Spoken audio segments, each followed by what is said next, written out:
Canada's new government is reducing the toll for all vehicles on the Confederation Bridge by more than half, from $25 to $20. Are you worried about rising food prices, rising rent? Are you concerned that one bad week at work will make it so that you cannot afford your bills? Don't worry about it. Mark Carney has decided that the taxpayer will pay $20 if you want to go on a trip to PEI. Welcome back to the Canadian Shield. My name is Sterling.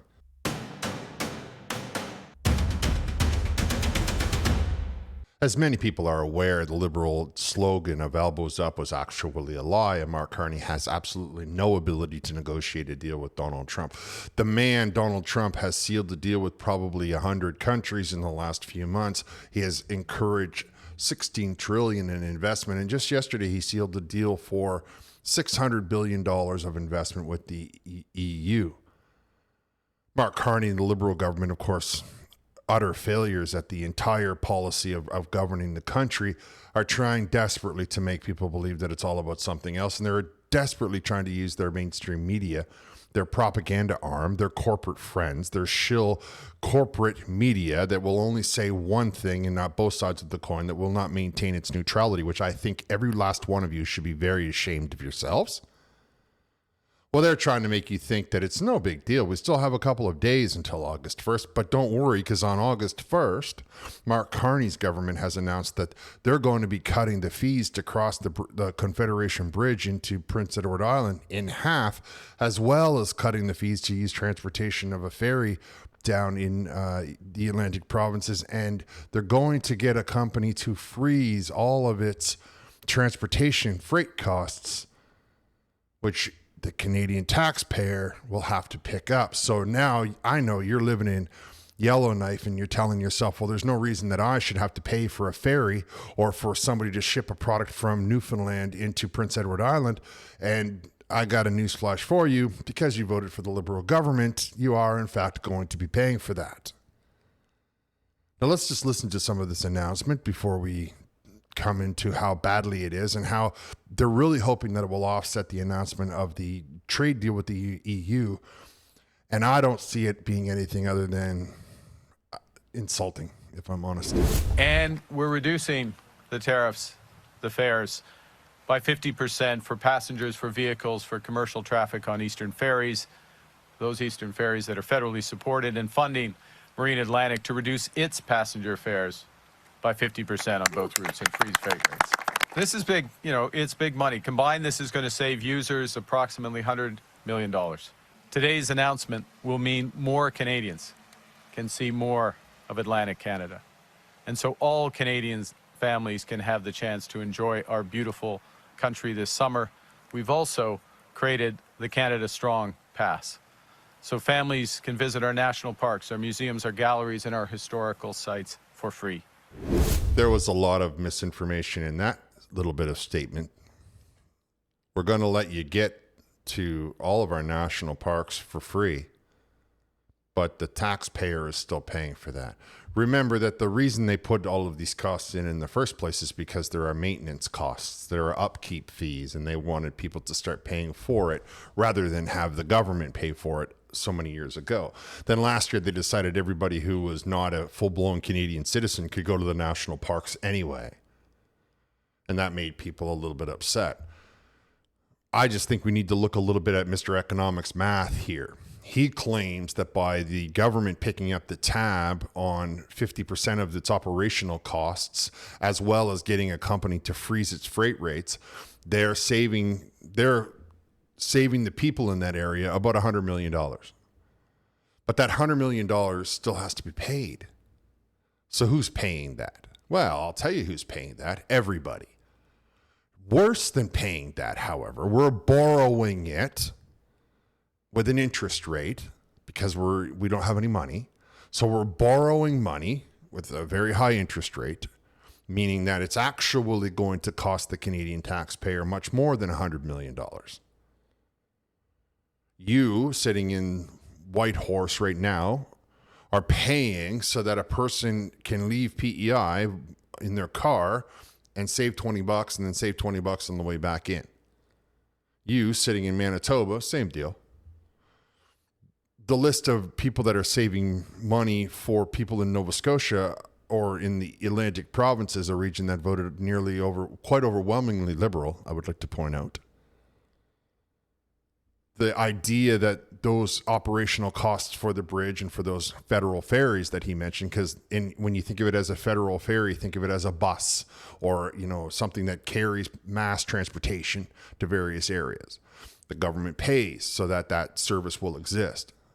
So now we're going to stop charging people operational costs. That's really what we're charging them. And then we're going to borrow money to pay those operational costs, and we're going to charge people in Alberta to pick up the tab. But it's going to save everybody $100 million. I'm not sure. The more I listen to this, Mr. Carney, I don't know. I'm not 100% convinced. Well, I am absolutely not convinced that he has any idea how the economy functions in any way, shape, or form. Corporate raider, like I've told you. But he doesn't want you to understand what I've just explained to you. That's why he uses only the shill media, only his friends in the corporate media who also get these same kind of kickbacks, who also get a lot of money from the federal government or from your pocket, so they can turn around and tell you lies and tell you that you're not important to the process. And then they get upset when, people in Canada say, I don't want to listen to you and I'm turning you off. Clearly, they're trying to offset the damage of Mark Carney not being able to fulfill a trade deal, fulfill his promises. First, he said he would have it done the day of the election. Then it was going to get done in the first week. And then he was in the House of Commons saying they were working hard at it. And MP LeBlanc was down in Washington with his team. And then he come out and said, oh, don't worry, we'll have it done by July 21st. Then President Trump gave the deadline of August 1st to like 25 countries all at once. Mark Carney then conveniently moved the day to August 1st, the same day that he hopes to make these cuts on the Confederation Bridge. However, the shill media did get to ask one question about the tariffs or the trade deal with Donald Trump, and the answers were completely ridiculous and exposes more Mark Carney's lack of comprehension. And just like with Elizabeth May, he's saying things that he thinks is making one point, but it is actually making another. However, before we cover that, let's just look a little bit because it's relevant to what Mark Carney says. So let's fill it in a little bit. The fact sheet from the White House on what they're calling historic trade deal with the EU. So they talk a lot about, how it's a wonderful deal. Everything is, historic and all the rest of it.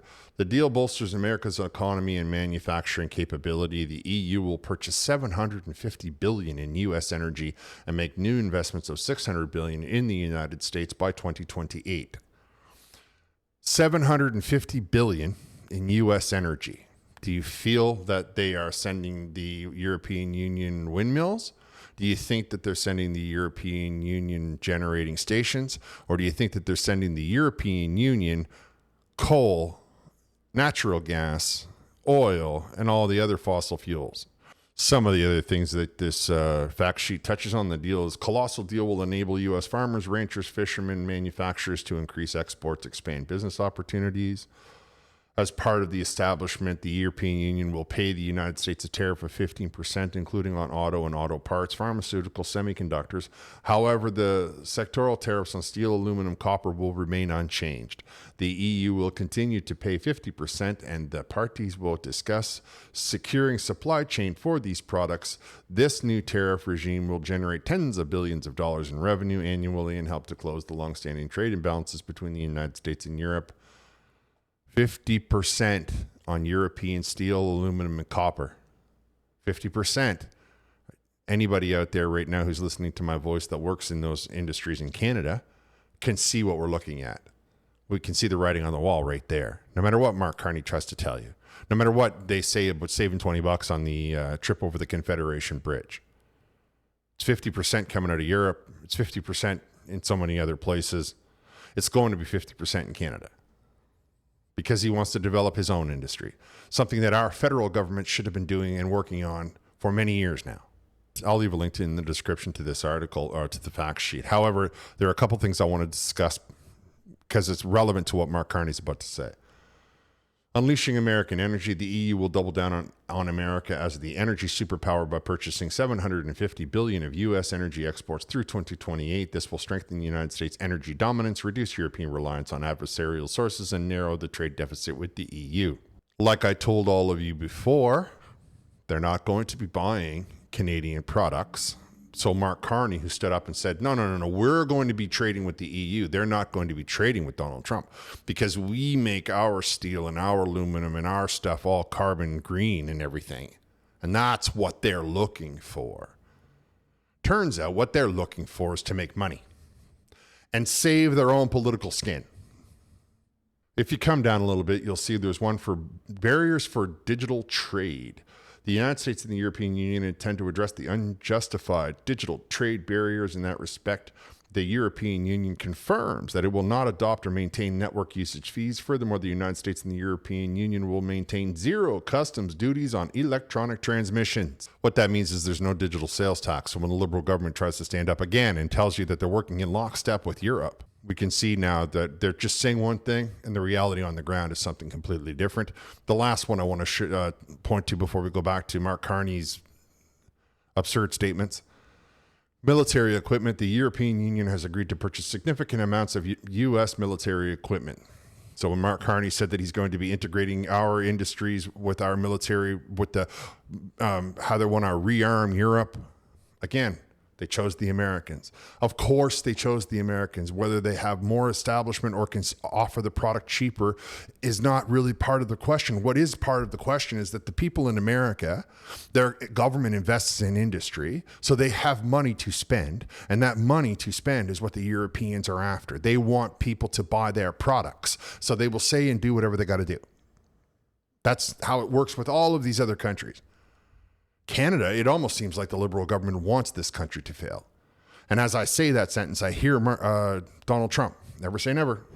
The negotiations are at an intense phase. It's a complex negotiation. You see with the various trade deals that have been agreed by other jurisdictions, European Union yesterday, Japan before, Indonesia, etc. Well, the largest investors in the United States are companies or pension funds, others invest heavily in the United States. Europe, in that agreement yesterday, made commitments to buy American energy. Europe needs to fully get itself off Russian energy. So they're going to buy American energy to help them do that. Full disclosure, sometimes I yell at the screen.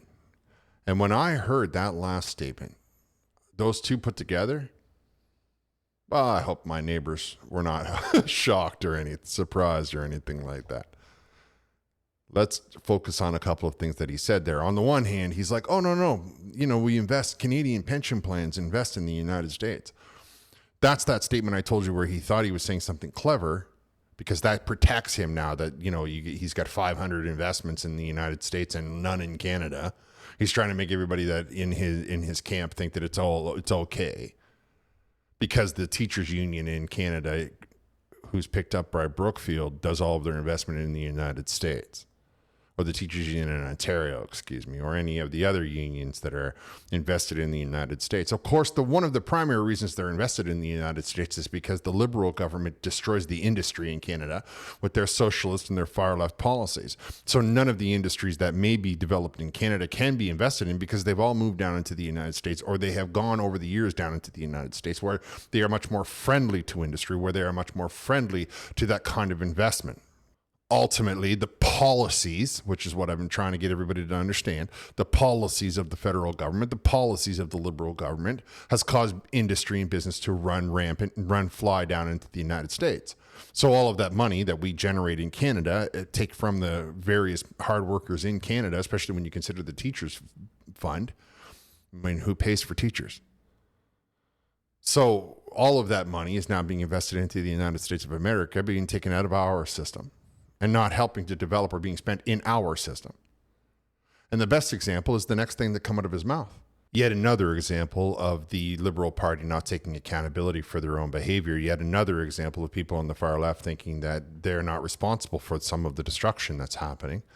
Gladly says that the European Union is buying hundreds of millions of dollars of American energy, which you and I both know is fossil fuels, oil, natural gas, that kind of thing. Meanwhile, in Canada, we tried to get a pipeline to sell that product to Europe, and the people in Quebec were allowed to destroy that pipeline. The Liberal government allowed for them to stop that pipeline, and then they came out and told their press, their shield press, who don't ask them any negative questions. They said to them, oh, no. There's no business market for that. There's no business sense for that. Same with the stuff that we're sending out of our pipelines. For some reason, the whole entire world is selling oil, but there's no business sense for it in Canada. That's the policy of our Liberal government. That's the policy of Mark Carney, Mr. Values book, where he thinks everything should be rated on carbon. Of course, now we can see that he's the only person left on the earth that believes that. Mark Carney, Stephen Guilbeault, and a bunch of diehards in the Liberal Party, and I suppose Elizabeth May. The rest of the world is tired of being poor. The rest of the world has seen that the grand experiment has failed, and that many of these corrections need to be implemented right away. Most of the world is doing those implementations. Of course, we voted for the far left Liberal government, who doesn't want any of these implementations to be corrected, because they're benefiting, them and their friends are benefiting from it, while the rest of us, they don't really care what happens to the rest of us. Obviously, because if they did, they would be making alterations and changes to their policies. The European Union has no problem buying American oil, much of which comes out of Canada, which is, something that we need to think about. Because of the policies of the government, we are not allowed to sell it directly to the Europeans, who are buying lots of it from the UAE and lots of it from the United States of America. Not a single drop coming out of Canada, no matter what they try to convince themselves. Now, do we say to ourselves, okay, well, let's just give up? No, of course we don't just say that. There's always going to be a market for it. But of course we can't reach that market so long as we allow people to say that there's a problem and getting in the way. Now, Mark Carney's trying to tell you that he's tying the country together by taking the fees off the Confederation Bridge and some ferries, which I'm sure there are plenty of people in Southern Ontario that use that Confederation Bridge constantly. So they're saving themselves buttloads of money annually, or at least $20 once in their life. Meanwhile, the European Union is hammering out deals with Donald Trump to buy all of the American oil that the Canadian government is sending down there. And ironically, because of the increased shipping that's going to be generated by all of this, our oil, Canadian Western Standard, does best in ships because it's very thick. It's got a high viscosity. And that's the kind of thing that they like to put in those types of engines, because it doesn't allow for a lot of wear. Those engines go under a lot of torque. Now, you may be asking yourself, well, surely the Mark Carney, the government, he's Mr. Economics, he's Mr. Wizard, he will be figuring that out and he will make the adjustments. I don't see that happening. What I see is him trying to convince all of us that the European Union's making this deal with the Americas is not something that should impact Canada. A month ago, he was saying that Canada and the EU are in lockstep, while he was running around all over flying around all over the planet talking about Australia this and, green steel that. And yet here we see that the Canadian product did in fact have a market in Europe, an enormous market in Europe. The market is so big that the European unions are having their needs satisfied from at least 3 different sources: Norway, the UAE, the United States. So the market is so enormous. And currently they're doing all of that and still buying Russian oil. So what are we talking about here? We're talking about an enormous market that the wizards of the Liberal Party, these economic geniuses, couldn't foresee, they couldn't forecast. They took all of our hard-earned tax dollars, they invested it into the United States, leaving Canada to be broke, leaving Canada with no internal economy, leaving Canada with no ability to recover itself without getting the federal government out of the way. And now, because we see that it's ineffective, that the federal government is not required to solve any of these problems, what we need is the premiers to solve these problems. We need the federal government to do some of the things that they are worried about: closing the border, right? Fixing the military, those kinds of things. Yes, absolutely, we need them for that. That's their job. That's their role. That's the things they need to be looking after. But we don't need them to put pipelines in. We don't need them to get this product to market. We just need them to get out of the way so that we can get private investment, private industry to come in, like they do in the States, like they do in the Middle East, like they do in all of these various regions. They invest these money, they get the product up and running, and then that money starts to stimulate the economy, and we all do well, we all have decent jobs. One of the things that nobody wants to consider is, as I wrap, I'll just leave you with this thought. Much of the industries that are being impacted by these trade tariffs with the United States of America are hitting people who have stay-at-home spouses. So they're working and they have only, though the other person stays at home and looks after all of that. When they lose that job and the federal government decides to cut off the unemployment that they're getting paid for whatever span of time they get paid for that. That's going to cause a lot of that the ripples are going to be much more profound than just, oh, this guy lost his job. Because the wife who normally would go shopping every whatever it is to get the groceries and make sure that the school's got, and she volunteered here, and well, that's all gone because now she has to help in, or maybe they'll get a divorce. So who knows the ripples that will arrive because of these decisions and because of the federal government, Mark Carney's inability to close a deal with a man who was able to close a deal with half the world. I'll cover that, the breakdown of the industries that are going to be impacted most in a different video. Now I want to wrap. I want to thank you for listening. I'll talk to you next time.